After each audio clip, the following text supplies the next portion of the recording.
ArayOnTheTrack, coming out of Jackson, Mississippi. We out here in Dallas doing our do.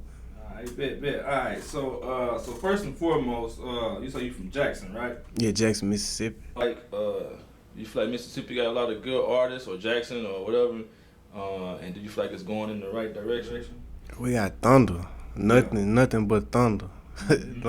Yeah, it's going in the greatest direction it could ever be in right now. Mm-hmm. With my, you know what I'm saying, with all the artists that's coming out, you got Day One Nico, you got Backdoor Sam, you got Lil D-Lo, Boss B, GMEJ, K3 Pressure, you got Flossie, I'm gonna speak on the females, Gnarly J, you got T Baby, you got all types of artists coming out of Jackson that's really working hard, and they got some traction. Like, they got their own little traction that's floating around. Some of them TikTok famous, some of them got good promotion, and some of them just tapped in the streets. Streets rocking with them. That's what got you. All right. Did you ever rap? I do rap. Oh, you still do now? I rap. Yeah. Okay. Me and my manager actually got a project we working on right now. Mm-hmm. But I've been rapping since I was probably the same age. Now I've been back and forth about taking it serious, but I really just been kind of coming to terms with the business side of everything, and I'm a jump forward and fuck with the rapping shit. Okay. Bit. Do you feel like rapping would be more? Well, I ain't gonna say more. Like, which one do you think has the highest chance of you like becoming like going to the next level, rapping or producing? Producing for sure. Okay. Yeah, producing got all the money in it. Yeah. Yeah, producing got all the money in it, and I want to do everything: writing, producing, executive producing, mixing, mastering, whatever it's gonna take to get that money. Yeah. Do you do engineering and? Yeah. I'm an engineer. I'm a rapper, writer, producer. I do it all. Okay. Let me ask you this: for people who don't know, what's the difference between like a producer and executive producer? The difference between the producer and the executive producer is, the producer, like, it's so many definitions, but like when you talking about these two, they try to separate it as the producer is quote unquote the beat maker at the present time, and the executive producer is the person who is overseeing the I guess control of the sound. You know what I'm saying? Like, okay, well, I like what you did with the drums, or I like what you did with the rapper. Say this or do this. You know what I'm saying? That's an executive producer. You really kind of got a lot of creative control over the project, like the music period. You know what I'm saying? But you can be basically the producer and the executive. Yeah, you could be both. Yeah, Yeah. you could be both. Yeah. Now, if somebody is a beat maker, then obviously that's just somebody that make beats. That just make beats. Okay. Yeah. And it's it's crazy. There's a lot of beat makers that think they producers. Like, it's a lot of beat makers that think they producers. Like, they'll come in the studio with this prowess, which is cool. Like, they do music. You know what I'm saying? They do music, so they should have that type of prowess in the studio. Yeah. But it's the point of opinion. You know what I'm saying? When you've been working on something in a certain manner, in a certain way with producers and rappers, and then you run into a beat maker that got this certain studio prowess. You feel me? Got some. You know what I'm saying? Got a lot to say. You gotta educate beat makers and let them know that they not producers. My uncle killed me one day with that shit. He was like, "Man, you not a producer. You are just a beat maker." So that's when I transitioned from just making beats to recording and mixing and mastering, and you know what I'm saying, having something to say about the song. Yeah, for sure. All right, let me ask you this: do you feel like producers don't get enough credit, like as far as like, because in my opinion, I feel like whenever rapper, especially if they're a big rapper, whenever they drop a song, like it should always be featuring the producer. You know what I'm saying? Like, so do you think y'all don't get enough credit? No, I don't. I don't think we do, but at the same time, I look at it like this: a lot of the time, that be the producer fault. Like, producers don't want to admit that. Like, you want this rapper to share your name, make them. You know what I'm saying? Tell them. You know what I'm saying? Then you can figure out who fuck with you. You know what I'm saying? Like, when you open your mouth, it carry your direction. You know what I'm saying? When you don't open your mouth, you just sitting there looking lost and expecting stuff that's not gonna happen. That's a good point. So So you know what I'm saying? Like you can't look at the person and just be like, oh, that's a good dude. He gonna post my shit. Nah, cause when he don't, then you gonna be like, damn, bro, you don't fuck with me.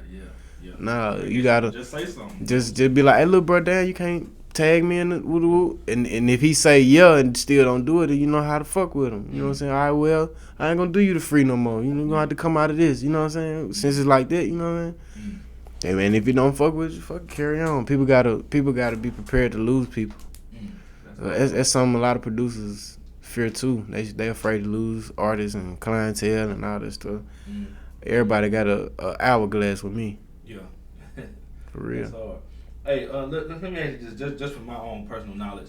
So whenever a producer drops a song and it's featuring an artist, like how does that work? Like when do you determine whose song it is? You know what I'm saying? Well, see, like I got a project out right now called Wood Two Babies. Shout out to BGM Kobe. I got a project out right now, Wood Two Babies, that I just dropped. It's a producer's album, but it's featuring BGM Kobe as an artist. Right. The decision really came when I had him in the studio, and this is just an example. Like, the decision just really came. You know, I told him like, hey, look, bro, I want to drop this project. You know, me and you come from the same neighborhood, but I want you to be the main artist. You know what I'm saying? The guy but I want this to be mine. You know what I'm saying? As a producer. You gotta invest in yourself and find stuff to be beneficial and just learn the business so that way, you know, the artist can get his end and you are learning. You know what I'm saying? Yeah. This is really all this stuff for producers be learning processes. You know what I'm saying? Because we don't really know exactly what we're doing. We just trying it. You know what I'm saying? So I, you know, even down to me dropping this product, I don't know if I did it the right way, but you know what I'm saying? I know I presented it good enough. You know what I'm saying? Yeah, you did. What's the name of it again? Wood Two Babies. All right. So, what are some of the hardest parts or some of the struggles of being a producer? One of the hardest things is making people understand that this shit is not free. Like you know, it's producers that really want to invest in themselves and go full time with this, but they got people that's around them and want them to give it to them. You know what I'm saying? Like, you got to think, they wouldn't ask the untalented person to give them something for free because they don't want it. You know what I'm saying? Yeah. They don't want it. But the person that's trying to make something of themselves, got the talent and the skills, they want that person to give it to them for free. Yeah. You know what I'm saying? And these people have children to feed. These people got themselves to take care of. You know what I'm saying? Some of them got to pay rent with just music. You know what I'm saying? Like, it's a lot of black men that don't want to be in the streets. You know what I'm saying? You know, there's a lot of black men that want to try to do this the right way, and they got to go through it the harder way because, you know, especially in this rap, a producer struggle with this rapping industry that us producers are in. You know, and it depends on who you are. You know, you going to be in these places sometimes. It just depends. You know what I'm saying? Once you get to learning, like I said, once you get to learning how to open your mouth, things change. But you know, in the beginning, you know, you being a producer, you dealing with rappers. You know, these rappers come in, they on these drugs. They want you to give them to them for free, or give it to them for free because they popular. You know what I'm saying? Like, you know, and I've run into a point in time now where a lot of rappers, they rocking with me because I put the work in. You know what I'm saying? And at the same time, like I said, it all come with time and then you opening your mouth. So you might be skillful and not opening your mouth, and these folks coming at you how you letting them. You know what I'm saying? And then at the same time, you might have worked for it, so these people already know not to even come at you like that. Yeah. It's all about your confidence. You know what I'm saying? Yeah, just trust your process. That's all. Just trust your process, and but one of the biggest things to me, like, it's really a lot of struggles. Like, you know, another thing is, you know, when these rappers get into a place where they popping, they storm off on their producers. I done seen this before. You know what I'm saying? Like, a engineer done work so hard creating a sound for an artist, and then they blow up, and, you know, not even that they take the sound with them. They leave the sound behind and leave the person that, you know what I'm saying, they built that sound to get them to this place. Don't even, you know what I'm saying, look to promote their business or nothing. You know what I'm saying? Try to feed back into their situation. You know what I'm saying? Like, you know, a lot of these producers getting left to hang. You know, sometimes, and then at the same time, like I said, it's a both sides to all of that. You as a producer got to be prepared to be left. You as a producer have to be prepared to be left. Like, you know what I'm saying? Like, if you do a song with somebody, you might get a hit. That rapper might not want to deal with you ever again. Tell everybody like some of the artists you work with, some of your biggest, you know what I'm saying, projects, biggest songs. You know, it's crazy, bro. I be working so much. Yeah. I really be forgetting a lot of the stuff that I do. But like for real, this is crazy. Like I got a song that I did with I don't know if he's still Cash Money, but Kid. You remember Kid from off Miss Officer? Yeah. See, I got a song Kid that I did when I was like 17. You know what I'm saying? That's like, I say that's like one of the starting OGs that fuck with my shit. And that happened through one of my OG partners named Reverend Bankroll in my hometown. And that's just to go, you know what I'm saying, just to show you how far I done fucked with people. But I rock with people like Smoke D. I done work with, like, just speaking on some old heads, Smoke D. And then we go down the list to some younger folks. I done been around people like Big Scar. I done engineered for people like D Moolah, produced for Glorilla, Aliza. I'm one of the main producers for this artist, Day One Nico. You actually just had y'all just posted him on y'all channel the other day. Yeah. He going crazy. My boy going crazy. Yeah. Yeah, him, Backdoor Sound.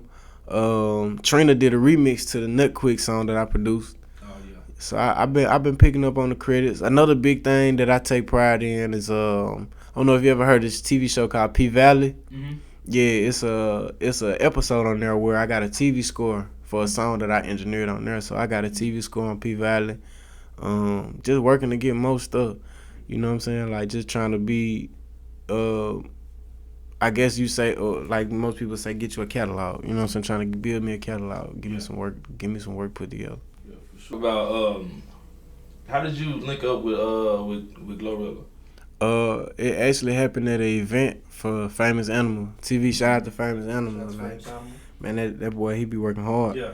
But this really kind of like before he even got to the chapter in his life that he in right now. Like he was throwing events and showcases and stuff for artists in his hometown. Mm-hmm. And me and Nico and you know the rest of our crew, we came. And it wasn't even really that I met her there. I just really found out about her there. You know what I'm saying? And the whole time we was headed back to Mississippi. The truck all full with us talking about her. You know, we seen her talking about her down there the whole ride. So I had just jumped up and just, you know, grabbed the courage to text and hit her up and let her know I wanted to work with her. And she hit me back like the next day. And then, you know, I was already really supporting her music a little bit before I had just hit her up. But just getting the chance to meet her there at Famous Animal just, you know, made me go ahead and be like, you know, let me hit her up. Yeah. And this was before she got signed and all that. So I had sent her those beats that I had, and she came out with Nut Quick, and some months later, after she had texted me about the song, she got signed. Yeah, so that was before. Yeah. That song Nut Quick was, well, I think it was in development. I'm not gonna confirm that it was finished, but I'd say it was in development probably when she was working on it prior to her getting signed. Right. Okay, dope. And then of course that song got a Grammy nomination and a BET nomination, right? Yeah. She got. I'm sorry, that album. Yeah, the album, right? Yeah. Being at the album, yeah, it hit the Grammys and BET. She went nuts on the BET. Well, she had like 5 or 6 of them nominations. Yeah. All right. Who are some artists that you haven't worked with that you want to work with? That's a great question. An artist that I really want to work with. It's a lot of them. That's crazy. It's one. I think she from Detroit. Her name Vay Vanilla. She got that song. How you wanna fuck with a star? You ain't even got no tinted windows in your car. That motherfucker so hard. Yeah. I'm actually locked in with her producer. Bang 313. I'm rocking with him. We finna get something cooked up. Her. Let me think. I'm looking at her now. Vay Vanilla. Yeah. Yeah, she hard, man. She hard. Her. Let me think. Or some other artists. It's an artist named Glorilla. Oh yeah, Glocky. I want to work with her. I ain't gonna lie, like the females got the waves, so I'm really just kind of. I'm not saying I'm forgetting about the guys, but I run across the guys all the time. Yeah. So I'm really focused on working with these women because that's kind of where my wave and trend been going. That's kind of where my producer, I guess, repertoire been coming up with right now. Like it's been a lot of female and like I got a lot of male artists that I work with, like my boy BL Double, and then like I said Nico. Yeah. But I'm really trying to catch up with these female artists like Glockiana and Vay Vanilla for sure. Them the two I could just think of right off the bat that I want to work with right now. For sure. Have you ever been fired from a job? Hell yeah. What job did you get fired from? Disney World. Disney World. Wait, what state was that in? Florida. In Orlando. How you get I was working at the Real Deal, motherfucker. How you get fired from Disney World? I punched this doctor. Yeah, like at Disney World, I was working at this spot called Piece of Fire. That's in Animal Kingdom. Okay. And like when you working in the kitchen, they'll always switch me on the floor of the kitchen because I'm not no ugly ass nigga. You feel me? So they'll put me on the floor with the kids and shit. And to be fucking with the parents and the kids and shit. And this Make-A-Wish doctor was here with these special needs children, and man, the dude, I was fucking with the kids. Like I'm talking to the kids, I'm doing my job, and like I said, they put me on the floor really because I'm good with kids and all that stuff. So I'm sitting there talking to the kids, and out of nowhere, the guy come with like a tray full of hot ass pizzas, and when he was trying to put them on the table, I was getting up. I was getting back up because like when you talk to the kids at Disney, their rule is you got to get on your knees, like you got to be face to face to them. Yeah, so I'm getting up and the pieces just dropped all over me, but I couldn't control my mouth or nothing. It was so hot. Damn shit. But see what messed me up though, and like I ain't gonna lie to you, like it was a quick reaction. I was super young. I was like 21 when this happened. It was a quick reaction, but the dude, I don't even want to say what dude, but the dude he called me a nigga. Like right after, watch where you going, nigga. Oh. Boom. I just broke his jaw, broke my hand. I broke the one that had the pizza? Yeah, when he dropped the pizza on me, I said what I said. I said, damn shit, I got to doing this, got to trying to get this heat up off me. Then I just looked to him, and I was finna say, I'm so sorry. As soon as I was finna ready to say, he was like, watch where you going, nigga. Boom. Boom. Just didn't even think about it. Like, and then when I hit him, I ain't even waste no time. I felt my hand breaking everything right then. I walked straight to the back, took the apron off out. The security came, took me to Disney jail.